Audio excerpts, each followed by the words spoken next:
Hello, Assalamu alaikum wa rahmatullahi wa barakatuhu. Peace be upon all of you. First of all, I am really happy to join with you all here. I truly believe that women can engage not only in politics and leadership, but also in any field that they wish to pursue in an efficient and enthusiastic manner, because they have such a multitasking ability with a powerful mental strength.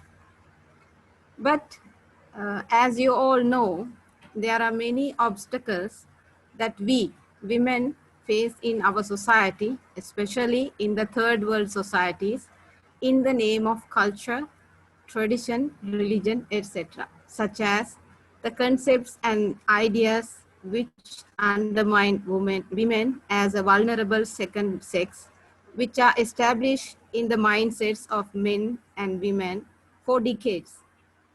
Humiliations and condemnations against women who are in public domain, and less opportunities and supports to come forward and contribute in the field of public domain. For example, in Sri Lanka, although there are many Muslim female lawyers who got law degrees in national universities, they are refused and reject to serve as a Qazi judge just because of they are females. But the opportunity is given Muslim males who are retired from public services, although they do not have any background in the field of law.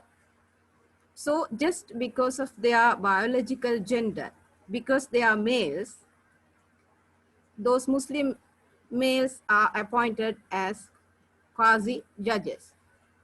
This is a total discrimination.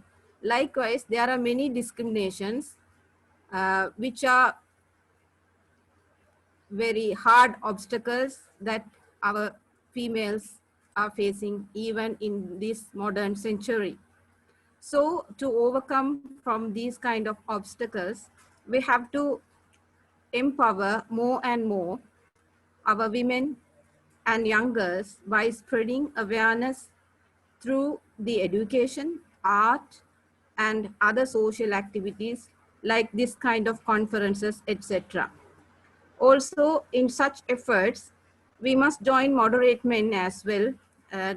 Even today, we have such a broad-minded and moderate female males here. It's a pleasure, actually. So, in our social activities, we must join moderate men as well, those who are broad-minded and trust the equality and equity of women.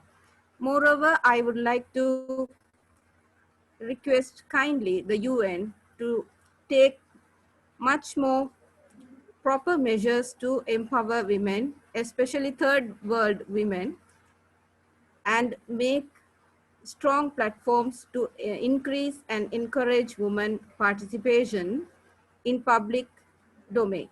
Thank you. Thank you so much, Larina, for your meaningful presentation. We really appreciate it. Now,